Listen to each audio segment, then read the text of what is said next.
Hey there, good morning, good evening, good afternoon. This is Talking to Myself, the part of the day where I talk to myself about things that I was thinking the night before while laying in bed.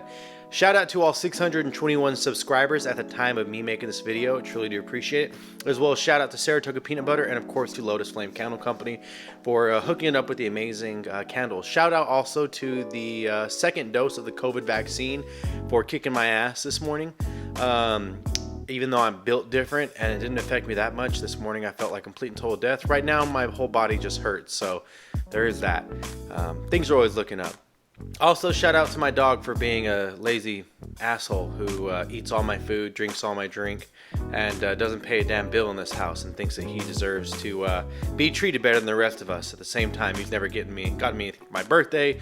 He's never protected me from intruders, and he's shit in my house before. So shout out to him for being asleep like the little baby that he is. Also, shout out to the fact that I'm hot as shit right now due to the adverse reaction to the vaccine. So I'm warm and I'm sweating and it's not super fun. So other than that, things are going fantastic. The X Pro 3 is doing a fantastic job with all of the videography and photography needs. I've actually been taking the 35 1.4 around a little bit more, and I'll probably do that again today. I've got a shoot on next weekend for some portraits, so that's going to be fun, and then I can see about some extracurricular things that I'll be able to do, hopefully to be able to shoot for as well. The 18 1.4, I still have the option and am in line for rental of that lens to just try it out for a few days, see the weight and everything, and see if I like it as much as the 18 f2. Spoiler alert, I'm probably not, and I'm probably not going to buy it. So immediately I've already begun second guessing whether or not I want to do that and rent that lens, because I feel like it'd be a waste of cash. If I'm being 100% honest, I feel like it'd be a waste. There's nothing wrong with the 18 f 1.4.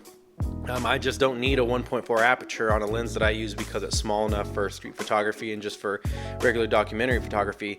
And if it's a lens that's kind of geared towards astrophotography people, that's great. But at the same time, I just feel like Fujifilm, I don't know. Me personally, I just felt like, if Fujifilm wanted a sweet astrophotography lens, they should have redone the 14mm, and that should have been the wide-angle fast aperture lens. They should have come out with a 14mm 1.4. I have a feeling, that probably would have been a lot better of a deal for people who want to shoot astro.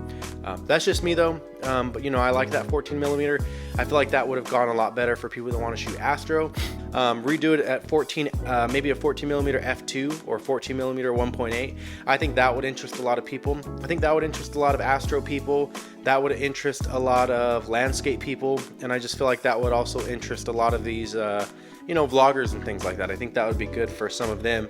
I know camera conspiracies would probably be really, really gushing over a 14mm, which would be about a 21mm effective focal length at a 1.8 or an f2 or even a 1.4. The 23 f2, I believe they're also, or 23 1.4, I believe they're also going to redo.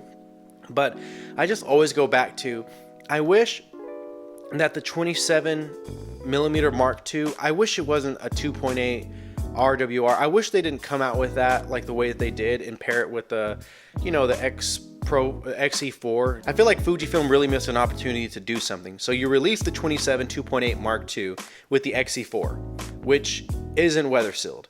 So no matter what you say about, the 27 2.8 is weather sealed and marketing that, it doesn't matter to a lot of people, and it doesn't matter just kind of period. Why? Because the XE line of bodies aren't weather sealed. So what does that benefit it for more than it just being the size? If that's the case, why wouldn't you come out with, street photographers would have really, really liked to just have, either do the whole thing where it's all weather sealed, or where you have the XE4 being, instead of $849, $899, or instead of $869, $999, people would pay the extra $150, $100 in order to get themselves a weather sealed camera, and then they would probably be more likely to pair it with that 27 f2.8. It would make more sense. Okay, both these are weather sealed. If I'm doing street photography, that means I have to be outside. Okay, so that means I can put this 27 to use. Because who's gonna just saran wrap their camera body and shoot like that, and they're oh well, at least the lens is okay, I don't have to saran wrap. That makes no sense. It makes no sense. You missed an opportunity to do something. The 18 1.4, was that really necessary? Why wouldn't you why wouldn't you just maybe like do the 18 f2 again, or try to make it smaller, or maybe do an 18 2.8? an 18 f2 or a 2.8 that's smaller, with the ring, with weather resistance, and a 27 2.8 that's a little bit smaller with the ring on there, it's weather resistant. And then you could have come out with a renewed 60 millimeter 2.4 macro, but it's also got that length on there. And guess what? It's going to have some weather resistance. You could have come out with those three lenses, $599 for the 18 f2.4, $399 for the 27 f2.8, and then $699 for the 60 millimeter 2.4. It's also a macro lens. You would have three small lenses, three pancake-ish lenses, if you could make those things, you know, maybe even that 60 millimeter or 3.5 or whatever. I don't care. You could have three pancake-ish lenses, right? Amazing. You could have three of those to go on an XC4 that is weather sealed. You would have people that would be buying just for that system because you cover everything. Now, the 60 millimeter doesn't have to be a 3.5, but you get what I'm saying, where you're trying to make it smaller. I mean, maybe the 60 is not even weather sealed. Maybe just have an odd 60 millimeter 2.4 or a 2.8. What if you had a 2.8 lineup? Because then you would have the 16 millimeter 2.8, the 18 millimeter 2.8, the 27 millimeter 2.8, and the 60 millimeter 2.8. You could have done a brand new lineup just like that.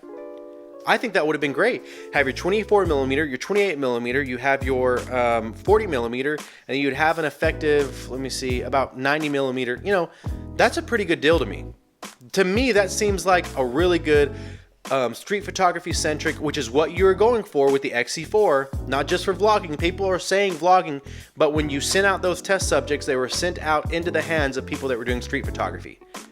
So you got to think about who your demographic is, Fujifilm, because even just an 18 f2.8 and a 27 f2.8, me personally, I would, even though I have the 18 f2, I would have bought that 27 2.8 and the 18 2.8 in a heartbeat. I would have gotten both of those, and I would have had the 35 1.4, the 18 f2, and the 18 2.8, and the 27 2.8. I would have had that together. That would have been my travel lens combo, especially if they're weather sealed. I would have spent the extra ducats on it. So that's the thing is, and then the XE4 not being weather sealed, it's kind of like, you know, why? Why if you're putting out how rugged and this lens, it doesn't make sense, the combination. Again, you could have probably charged maybe $150, $200 more, and people wouldn't have shaken an eye at it because, man, for just a little bit over $1,000, I can have a weather sealed camera. That's a deal. Pair it with a 27 2.8. That's a deal. That's the perfect street photo. Oh, boom! You're telling me I can have an 18 2.8? That's a great deal. It definitely would have happened, but you went this other route. So I'm just saying, maybe work on Fujifilm a Pancake 18. Keep that Pancake 27. Let's get us a Pancake 60 millimeter. Okay, a Pancake 60 millimeter lens. Let's truly work on that right there, and then let's get us, you know, maybe make that 14 millimeter smaller. I don't know, but you need more Pancake lenses. You need more Pancake lenses. I feel like Fujifilm missed a huge opportunity with the XE4. That should have been weather sealed. Should have been weather sealed. It could have been $1,100 for that camera. It would have been a little bit above the XS10, but at the same time, or you know what? You could have priced them both at $999 because one has IBIS, one has weather sealing. So people would then just have to come with, okay, well, do I want IBIS or weather sealing? Do I want the thick body or do I want the small body? And they would have to go from there. You could still charge your stupid, you know, fees, basically is what I'm calling them, for the hand grip. Your stupid fees for everything else, for the adapters and all this shit. You could have still made your extra money off that, but you didn't. And so the XE4 isn't weather sealed. Now, if the XE line ever gets weather sealed, I'm making the jump because I love the XE line. Hopefully they bring the grip back, because them not having a grip on the XE4 might have been the dumbest thing that Fujifilm has done, besides getting rid of the D-pad and thinking that was a benefit to people and assuming that everyone likes using touchscreen. Not everyone likes using the touchscreen. That doesn't really make much sense.